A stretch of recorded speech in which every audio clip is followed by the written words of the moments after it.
నమస్తే, welcome to Disha TV. ప్రస్తుతం మనతో పాటు హిందూ జనశక్తి లలిత్ కుమార్ గారు ఉన్నారు. ఈ మధ్యకాలంలో సాయి సంస్థ అనేది మాత్రం కొంతమందిపై కేసులు నమోదు చేసింది. తాజాగా లలిత్ కుమార్ గారి పైన కూడా కేసు నమోదు చేసింది. అలా కేసు గల కారణం ఏంటి, అలాగే జరుగుతున్న పరిణామాలపై వారి అభిప్రాయం తెలుసుకునే ప్రయత్నం చేద్దాం. ఎందుకు మీపై కేసు నమోదు చేయాల్సి వచ్చింది, అసలు ఆ కేసు వివరాలేంటి, ప్రధానంగా ఏం చెప్పదలుచుకున్నారు? ఎందుకు అంటే ఒకటేనండి, మేము షిరిడి సాయి సంస్థాన్ని సాయిబాబా జీవితం ఆధారంగా ఏవైతే వాస్తవాలు బయట పెడుతూ ఉన్నామో, ఉదాహరణకి సాయిబాబా హిందువు కాదు ముస్లిం అన్న విషయం, సాయి ఆలయాలుగా చలామణి అవుతున్నవి అవి ఆలయాలు కాదు దర్గాలు అన్న విషయం ఏదైతే చెప్తున్నామో, అలాగే సాయికి సనాతనానికి సంబంధం లేదు, సనాతన ధర్మంలో ఉన్న ఏ అవతారికకి అవతార పరంపరకి సాయికి సంబంధం లేదు, సాయి దత్తాత్రేయుడు అవతారం కాదు అన్న విషయాలు అన్న సత్యాలు మేము ఏవైతే చెప్తున్నామో వాటిని ప్రామాణిక గ్రంథాల ఆధారంగా నిరూపించలేని షిరిడి సాయి సంస్థాన్ ట్రస్ట్ వాళ్ళు మా మీద ఈ అక్రమ కేసులు బనాయించి నన్ను కావచ్చు, కరుణాకర్ గారిని కావచ్చు, శివప్రసాద్ గారిని, భాస్కర్ కిళ్ళి గారిని మమ్మల్ని వేధించాలని చూస్తుంది. అలాగే ఒక్కొక్కళ్ళకి 50 కోట్ల రూపాయలు చొప్పున పరువు నష్ట నోటీసులు పంపి మా వాక్ స్వాతంత్రం పైన, మా భావప్రకటన స్వేచ్ఛ పైన దాడి చేస్తూ ఉంది. సో మీరు అలాంటి అంశాలు కానీ బయట కానీ చెప్పినప్పుడు సాయి సంస్థ నుండి వాళ్ళు చెప్పిన రీజన్ ఏంటి, వాళ్ళు చెప్పిన ఏ అంశం చెప్తున్నారు? వాళ్ళు ఏ రీజన్ చెప్పట్లేదండి. మేము 100 నిజాలు చెప్తే వాళ్ళు ఒకటే మాట మాట్లాడుతున్నారు, ఇవి అబద్ధాలు అంటున్నారు. ఇవన్నీ నిజాలు అని నిరూపించడానికి మా దగ్గర ఆధారం ఉంది. వాళ్ళ దగ్గర ఇది అబద్ధం అని చెప్పడానికి ఒక్క ఆధారం ఉంటే ఆధారాన్ని తీసుకుని మీ దిశ టీవీ వేదికగానే చర్చకు రమ్మని చెప్పండి, మేము సిద్ధంగా ఉన్నాం. ఏ సాయి భక్తుడు వస్తాడో రమ్మనండి.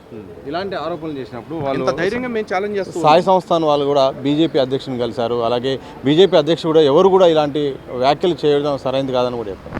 సనాతన ధర్మానికి బీజేపీ అధ్యక్షుడు ప్రమాణం కాదు, అలాగే ఇంకో సంస్థకు సంబంధించిన అధ్యక్షుడు ప్రమాణం కాదు, మీరు ప్రమాణం కాదు, నేను ప్రమాణం కాదు. సనాతన ధర్మానికి శాస్త్రం ప్రమాణం. తస్మాత్ శాస్త్రం ప్రమాణం కురితే కార్యకార్య వ్యవస్థిత.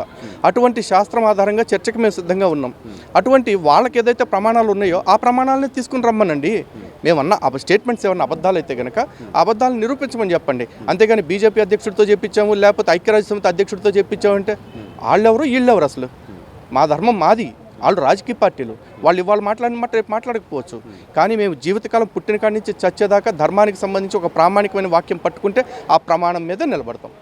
సాయిబాబా భక్తులేమో దాదాపు అందరూ కూడా హిందువులే, కానీ మీరేమో ఆయన ముస్లిం అని చెప్తున్నారు. వాస్తవంగా హిందూ సమాజానికి ఏం చెప్పదలుచుకున్నారు? ఈరోజు దర్గాలకు వెళ్ళే వాళ్ళు కూడా 100కి 50 మంది 60 మంది హిందువులే ఉన్నారండి. అంత మాత్రం దర్గాలు హిందూ క్షేత్రాలు అవుతాయా? అవో కదా. సాయిబాబాని ఎక్కువ మంది హిందువులు నమ్ముతున్నారంటే ఎక్కువ మంది హిందువులని వాళ్ళు నమ్మించారు కాబట్టి హిందువులు నమ్ముతున్నారు. ఆ హిందువులకి నిజాన్ని చెప్పి వాళ్ళని మళ్ళీ చీకట్లో నుంచి వెలుగు తేవాలనేది మా ప్రయత్నం. సో మా ప్రయత్నం ఈరోజు సక్సెస్ అవుతుందో, 1 ఏడాది తర్వాత సక్సెస్ అవుతుందో, 10 ఏళ్ల తర్వాత అవుతుంది. కానీ ఫలితంతో సంబంధం లేకుండా మా ప్రయత్నం మేము చేస్తాం. భగవద్గీతలో కృష్ణ పరమాత్మ చెప్పిన కర్మణ్యేవాధికారస్తే మా ఫలేషు కదాచన అనే దాన్ని నమ్మిన వాళ్ళం కాబట్టి మా కర్మని మేము చేస్తూ ఉన్నాం. ఫలితం దైవాధీనం. సో మీరు ఆరోపణలు చేసిన నేపథ్యంలో వరుసగా కేసులు వచ్చే అవకాశం, ఒకవేళ కేసులు వచ్చే అవకాశం ఉంటుంది, ఆ కేసులు మీరు తట్టుకొని ముందుకెళ్తారా? ఈ ప్రెస్ మీట్ ఇప్పుడు మీతో మాట్లాడుతుంది కూడా కేసులు వచ్చిన తర్వాతే, 50 కోట్ల నోటీసు వచ్చిన తర్వాతే మాట్లాడుతున్నాం. అంటే మేము ఒకటే నమ్ముతున్నాం, మేము నిజాన్ని నమ్ముకున్నాం. ఈ శక్తి మాది కాదు, సత్యానిది. వీళ్ళు 50 కోట్లు కాదు 5,000 కోట్ల పరువు నష్టం దావా వేసుకున్నా సరే మేము చచ్చే క్షణం ముందైనా సరే మేము నిజాన్నే చెప్తూ ఉంటాం. ఎందుకు ప్రస్తావన తీసుకొస్తున్నారు? గతంలో ఎప్పుడు లేని ఈ మధ్య కాలంలో 10 ఏళ్ల పాటు ఒక అబద్ధాన్ని ఎవడో నమ్మాడండి. 10 ఏళ్ల తర్వాత అరే బాబు ఇంతకాలం మీరు నమ్మింది అబద్ధం అని చెప్పొద్దా? 10 ఏళ్ల నుంచి నమ్ముతున్నంత మాత్రం అబద్ధం నిజమైపోతుందా? అవ్వదు కదా. సో ఎప్పటికైనా నిజం బయటికి రావాలి. ఆ క్షణం ఇప్పుడు వచ్చింది, అది మా వల్ల వచ్చింది, అందుకు మేము గర్వంగా ఫీల్ అవుతున్నాం.